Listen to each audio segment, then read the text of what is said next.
sangue do Senhor será curado. Glória a Deus. É sobre isso que nós queremos falar aqui essa noite. Então preste atenção comigo.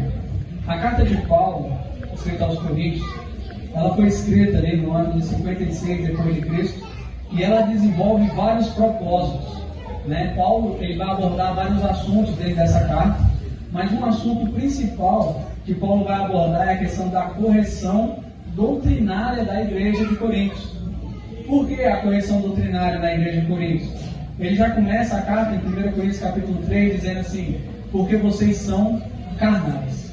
A igreja de Coríntios, apesar de ter todos os dons que o Espírito Santo proporciona à igreja, todos os 9 dons, a igreja operava nesses dons de maravilha, dom de cura, dom de profecia, né? A igreja tinha os dons, mas Paulo está chamando a igreja de Coríntios de uma igreja carnal.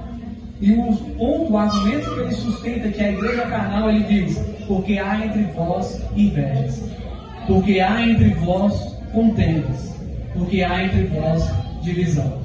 Então nós entendemos que uma igreja que se diz a igreja de Cristo, o corpo de Cristo, quando ela tem inveja, contenda e divisão, ainda que seja a igreja de Cristo, está sendo uma igreja carnal, movida pelas coisas da carne, guiadas pela vontade do homem e não pela vontade de Deus, não guiada pelo Espírito, porque a palavra vai dizer em Gálatas capítulo 5 que o fruto do Espírito é amor, paz, longanimidade, benignidade, bondade, mansidão, temperança, domínio próprio, e contra essas coisas não há lei. Então, contra essas coisas nós não somos condenados, quando nós somos guiados pelo Espírito.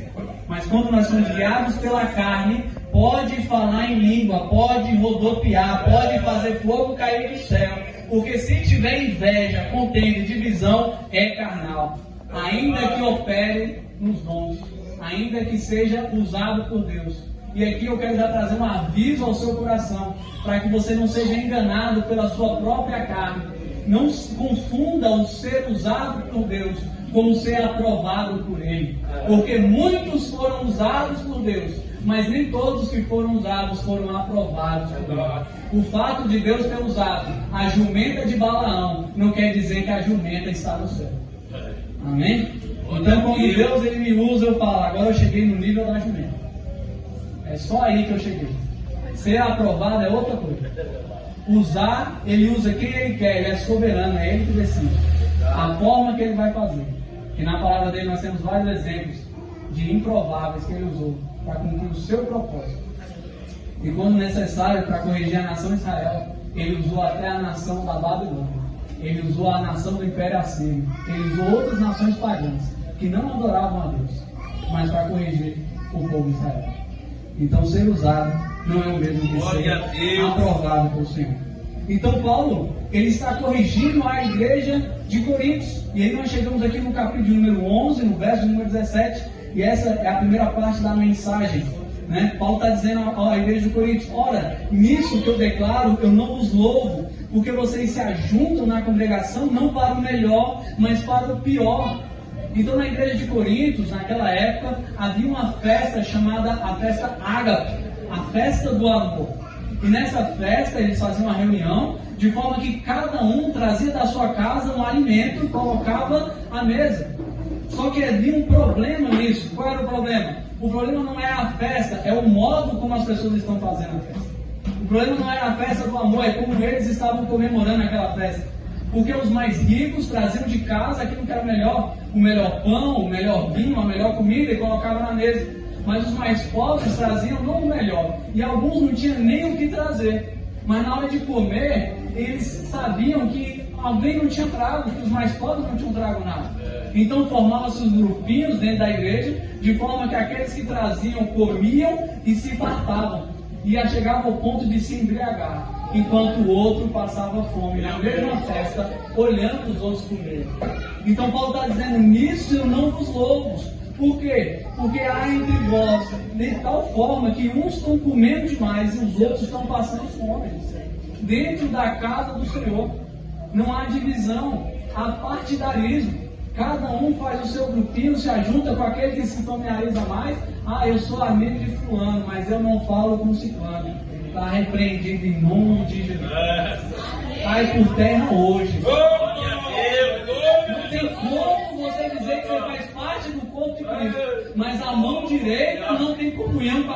esquerda. A minha perna esquerda nunca andou para o outro lado que a direita também não fosse. Isso não tem como, irmãos, não existe. A palavra de Deus, Jesus ele vai repreender as pessoas quando estão dizendo que ele expulsa os demônios por Beelzebul. Ele vai dizer como que o reino do diabo está dividido com ele mesmo. Um reino dividido não subsiste.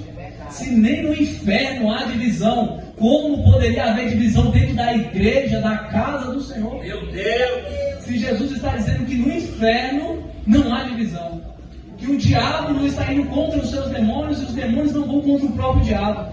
Mas é impressionante como dentro da igreja, no corpo de Cristo, ele está dizendo: eu não vos louvo, porque há divisão no meio de vocês. Há um partidarismo. Há pessoas se juntando no seu grupinho e excluindo o outro grupinho. O grupinho dos que tem, o grupinho que não tem. E uns comem e se embriagam, enquanto os outros passam fome. Ele disse: então, se você tem fome, coma na sua casa. Não precisa vir para a igreja fazer isso. Coma na sua casa. Não venha. E essa festa não perdurou muito tempo. Verso de número 19, ele vai dizer: é necessário haver heresia entre vós, para os que são aprovados manifestem. Então ele fala até sobre a questão das heresias, irmão. Não tem como nós evitarmos que uma heresia chegue até a igreja. Ela vai chegar. E ele fala: é até necessário que isso aconteça, para que aqueles que são aprovados se manifestem. Então, portanto, quando nos ajuntar em lugar, isto é, para comer a ceia do Senhor, verso 20, olha o verso 21. Porque ao comer, cada um toma antes do outro a sua própria ceia. E um tem fome e o outro se embriaga. Foi o que eu acabei de explicar.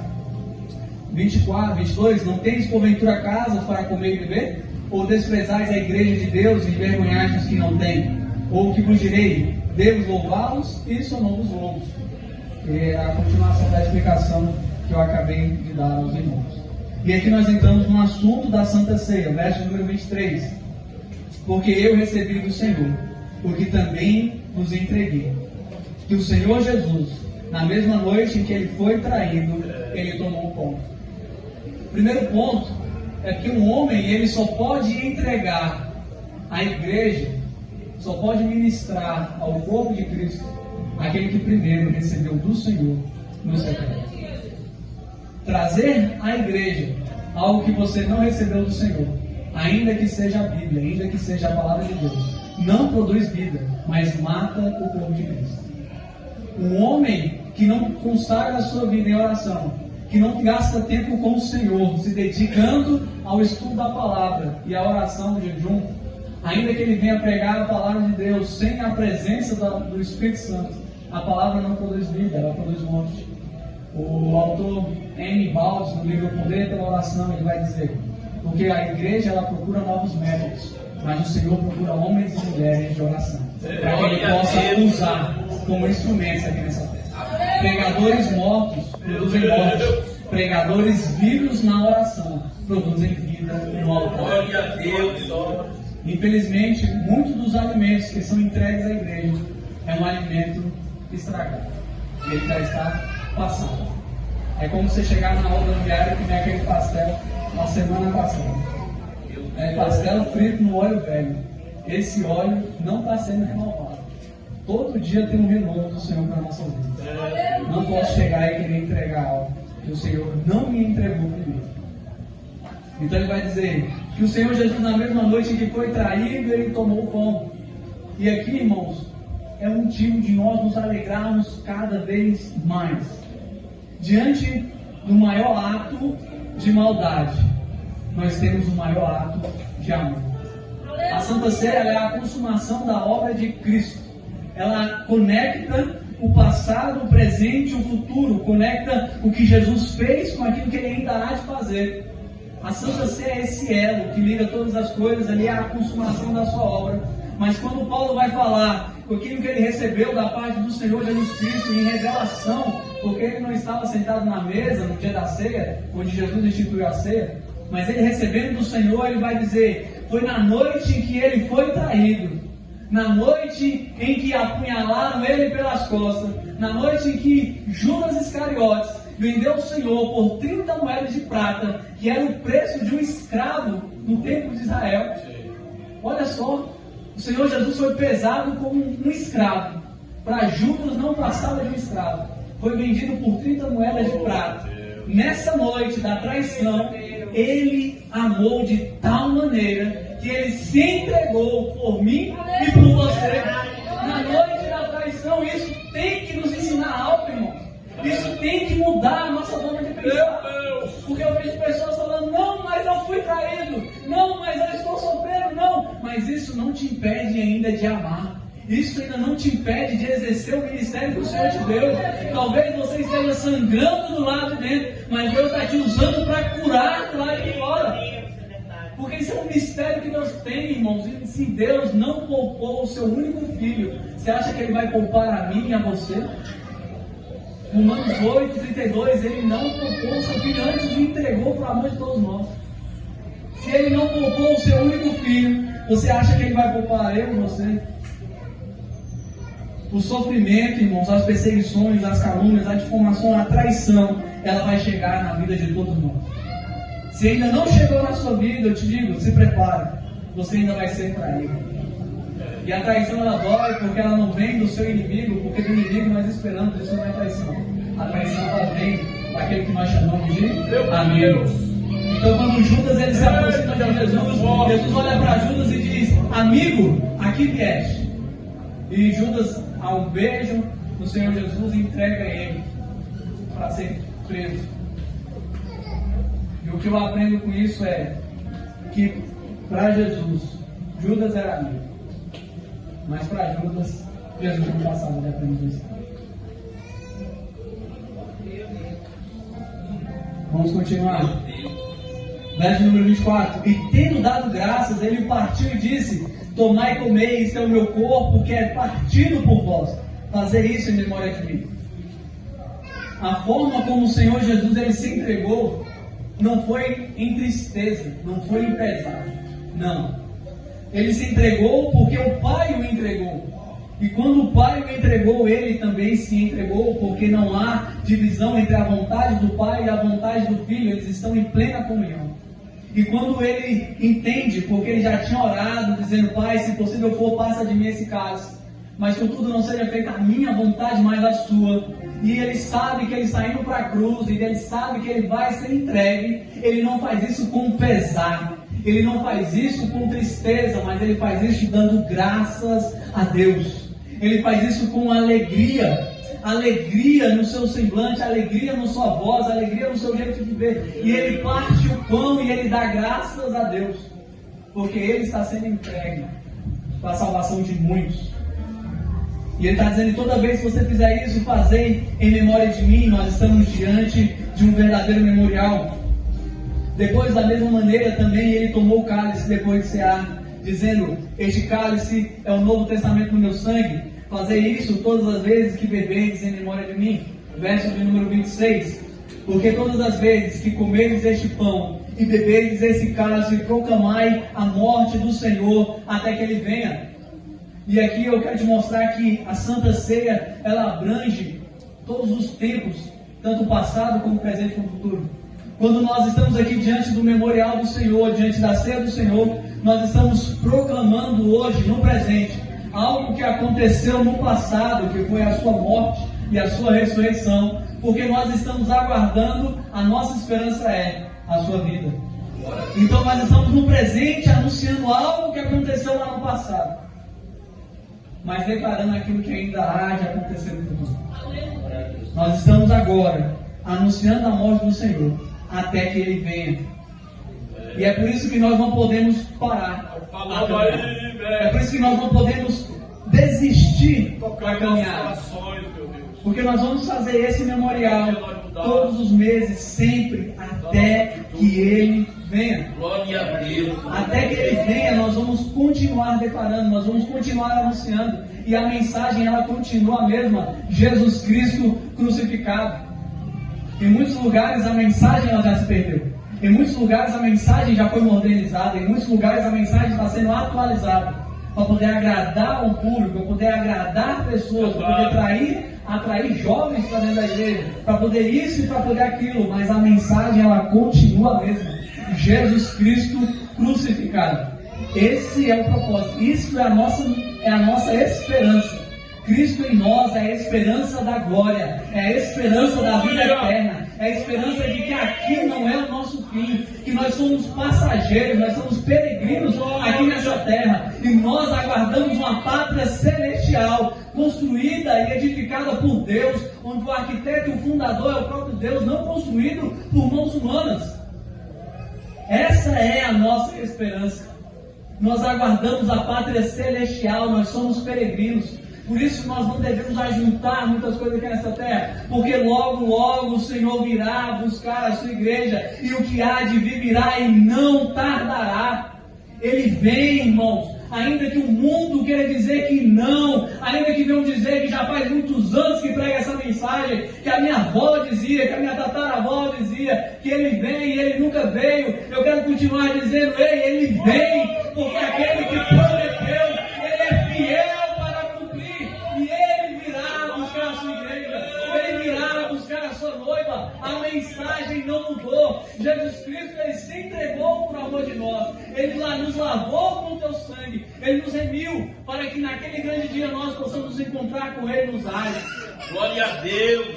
Ele virá em nome de Jesus. Verso de número 27, e é aqui onde a coisa começa a apertar. Portanto, qualquer que comer este pão e beber este cálice do Senhor indignamente será culpado do corpo e do sangue do Senhor. O que seria, meus irmãos, participar do corpo e do sangue do Senhor indignamente? Né? Participar do corpo e do sangue do Senhor indignamente, o primeiro ponto é quando você participa sem entendimento.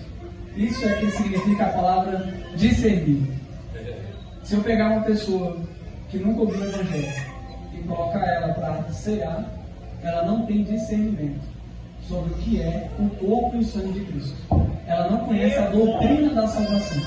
Ela não tem um entendimento de que Jesus nasceu de forma sobrenatural na Virgem Maria, que ele cumpriu o seu ministério terreno, ele foi entregue, foi crucificado, ressuscitou ao terceiro dia, e o propósito que ela não tem esse entendimento, ela não conhece a doutrina da salvação.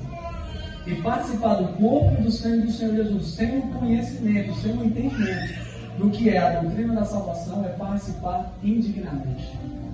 Primeiro ponto. Segundo ponto, o que é participar indignamente? Paulo ele já nos disse que quando há no meio de vós divisões, ainda que nós estejamos aqui reunidos, ainda que nós tenhamos um entendimento, pode ser o maior teólogo do mundo, sabe tudo sobre o corpo do Senhor Cristo, se há divisões no meio de nós, se ainda estou em inimizade com o meu irmão, se eu não falo com fulano de tal, se eu não consigo olhar para a cara do Beltrano, se eu me afasto do meu outro irmão, porque isso ou por causa daquilo, eu estou participando do corpo e do sangue do Senhor indignamente. E quando nós fazemos dessa forma, você não está comendo o corpo e o sangue de Jesus, você está comendo pão e bebendo suco de uva. E é por causa disso que há entre vós muitos fracos e doentes e muitos que dormem. Por quê? Porque o corpo de Cristo ele produz vida. O corpo de Cristo ele não pode produzir a morte. O corpo de Cristo ele só produz a vida.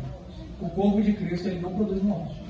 O texto está dizendo assim: porque aquele que come e bebe indignamente, verso número 29, come e bebe condenação para si mesmo, não discernindo o corpo do Senhor. Olha o que é essa condenação. Condenação é o estado que o homem já está sem Cristo. Meu Deus. Vamos lá? João capítulo 3? Não, gente, Mateus 28. Ide por todo mundo, pregar o evangelho a toda criatura. Aquele que crê, for batizado, será salvo. E o que não crê, será condenado? Não. E o que não crê, já está condenado. Não crê, já é condenação. Não é o corpo de Cristo que está condenando, é a falta dele que está te deixando na condenação. E como que eu estou em falta do corpo e do sangue de Cristo? Eu não tenho discernimento. Eu não estou discernindo, eu não estou entendendo a importância deste memorial que nós estamos fazendo aqui essa noite. Se você entra aqui neste lugar sem entender, sem discernir o que realmente está acontecendo aqui nessa noite, Você apenas está comendo pão e tomando suco de uva. E comer pão e tomar suco de uva não vai te dar vida. E isso vai fazer você permanecer na condenação. E aí o verso número 28 ele diz: mas examine-se o homem a si mesmo, e assim coma deste pão e beba deste cálice. Examinar é diferente de julgar. Nós nos examinamos. O Senhor é quem julga. Mateus 20. Vamos lá, 1 Coríntios 11, 28. Examine-se o homem a si mesmo. Primeiro que você vai examinar a si mesmo, não a vida do teu irmão. A Bíblia ela foi feita para ler para você, não para o seu próximo. Você lê pensando em você, nos seus pecados, nos seus erros, nas suas falhas. E aí você aplica na sua vida. E aí quando você estiver aplicando na sua vida, a sua vida vai dar testemunho dessa palavra. E você vai ser o sal da terra e a luz do mundo. E isso vai impactar a vida das outras pessoas. Mas você lê para você. A Bíblia não é a luz do mundo. A Bíblia é a luz do crente. O crente é a luz do mundo. É verdade. A Bíblia não é para o mundo. A Bíblia é para o crente. O crente lê a Bíblia, come, se alimenta dessa palavra. Essa palavra penetra no nosso ser, transforma a nossa vida. E a nossa vida reflete a luz do mundo. Aleluia! Oh, glória, é verdade, meu Deus. Se você lê a Bíblia só pensando em pregar para o outro, eu quero te dizer que você nunca leu a Bíblia.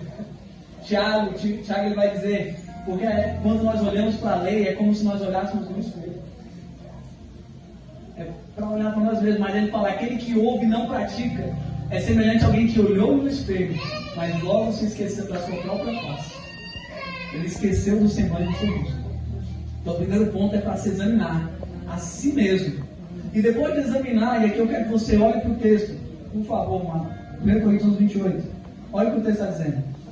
Examine-se, pois, o homem a si mesmo, e assim deixe de comer do pão e deixe de beber do cálice. É isso que está dizendo? Examine-se, pois, o homem a si mesmo, e não sente mais na mesa do Senhor. Pare de participar da Santa Ceia. É isso que está dizendo? Ele está dizendo assim, ó. Examine-se o homem a si mesmo, e assim coma deste pão e beba deste cálice. Roque, assim como? Assim em pecado? Não. Nunca. Jamais. Não. Só que o que ele está dizendo é o seguinte, preste atenção, porque isso é muito importante para o Jesus de hoje. É muito importante para mim e para a sua vida. Porque por falta de entendimento, muitos estão perecendo à toa. Então preste atenção. Ele diz, examine-se e assim coma do pão. O propósito do exame é quando você encontrar o erro, a falha, o pecado, você abre mão do pecado e abraça a Santa Ceia. Você abre mão do pecado e se entrega para Jesus. E vive para Ele, vai para Ele, pede misericórdia para Ele. O problema de hoje é o quê? O crente examina-se a si mesmo, acha o pecado, fica com o pecado e abre mão de Jesus. Ele fica com o seu pecado de estimação dizendo, não, eu não dou conta de me livrar dele. Não, é porque eu não consigo parar de fofocar. Não, é porque eu não consigo parar de mentir. Não, é porque eu não consigo ser um bom eximista. Não, é porque eu não consigo. Ele fica com o pecado e abre mão da cena. Só que Paulo nunca disse isso. Paulo nunca disse para você se examinar e quando você achar um erro em você, não sentar na mesa. Ele diz, achando erro, joga fora. Vai para Cristo. João ele vai dizer, filhinhos, não pequeis. O propósito é sempre esse, não peque. Mas se pecar, tem um advogado no céu, que é poderoso para perdoar os seus pecados. Glória a Deus. Você tem um advogado no céu. Então nunca, irmão, se aparte da mesa do Senhor. Um crente verdadeiro, um filho de Deus de verdade, ele corre para a correção. Não importa o preço que ele vai ter que pagar. Não importa a dor que ele vai ter que sentir. Ele não está preocupado com isso. Ele só quer sentar na mesa e poder participar com o seu Senhor mais uma vez. O crente verdadeiro abre mão do mundo. Ele abre mão do pecado. Mas ele não abre mão da Santa Ceia. Glória a Deus. Se ele escolheu abrir mão da Santa Ceia para poder ficar no pecado, ele só mostrou que nunca nasceu de novo. João ele vai dizer, porque se saiu do meio do nosso, é porque nunca foi do nosso.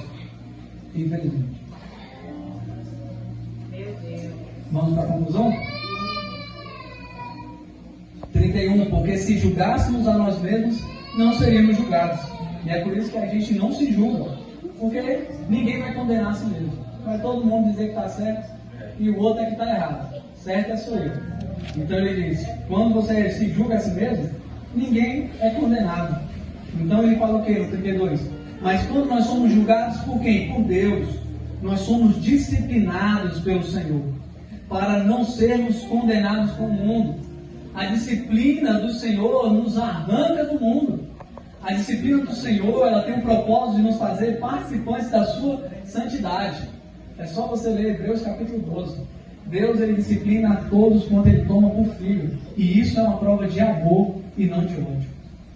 A maior condenação, o maior castigo que Deus ele pode dar a um ser humano é deixar esse ser humano no seu próprio pecado. Romanos capítulo 1. E eles se inflamaram em si mesmo, onde os homens mudaram os costumes e se inflamaram com outros homens.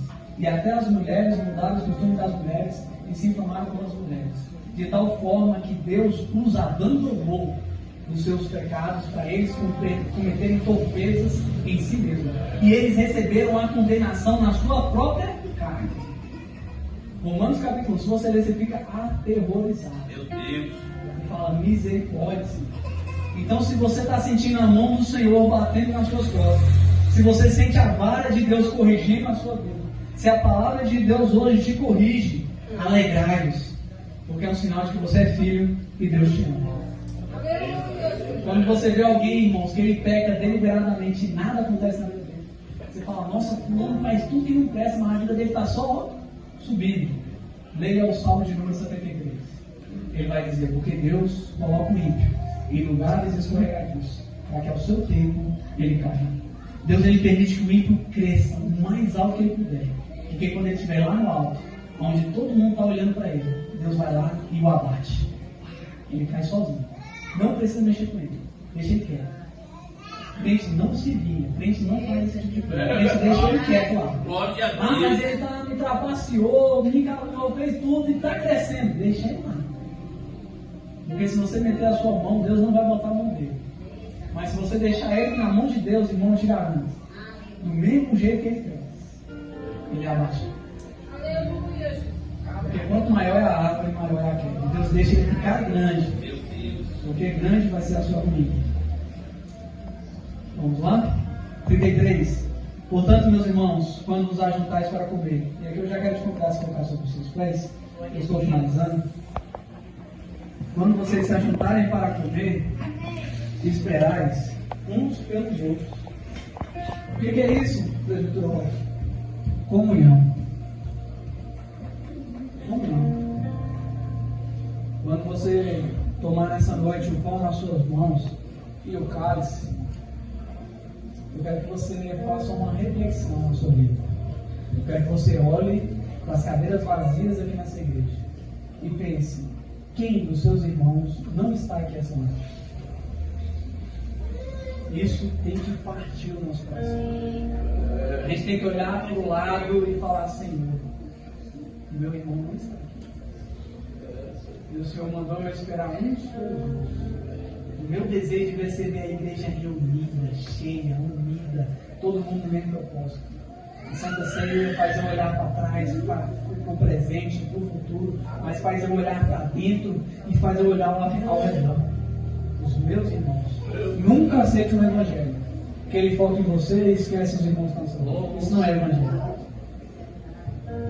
A Santa Ceia é a consumação de tudo aquilo que Jesus pregou e ele diz assim: primeiro mandamento, amar a Deus acima de todas as coisas, vertical. Você tem que estar bem aqui, entre você e Deus. E o segundo mandamento é semelhante: o seu próximo como a si mesmo. E aí nós temos informado a cruz, vertical e horizontal. Glória a Deus. Então, meus irmãos, só reforçando a questão do indignamente, que as pessoas tradutoras entendem como indigno. E aí eu te pergunto, quem aqui nessa noite é digno de tomar o pão, de um corpo e o sangue de Cristo? Quem é que passou 30 dias sem pecado? Não tem. Não é sobre ser indigno. Mas o grande teólogo, ele disse assim: como eu posso saber se eu estou participando indignamente? Quando você reconhece que não é digno. aí você tem a certeza que você não está participando indignamente. Quando nós olhamos para o corpo e o sangue de Cristo, e nós não achamos em nós nada que nos dignifique para participar. Quando nós nos reconhecemos miseráveis, pobres, cegos, no diante do Senhor, nós nos reconhecemos pecadores e Ele santo, aí Ele nos dignifica para sentarmos à mesa. É o sangue dele que nos purifica de todo pecado. É Ele que nos faz dignos de poder sentar na mesa. Amém? Eu agradeço. Glória a Deus.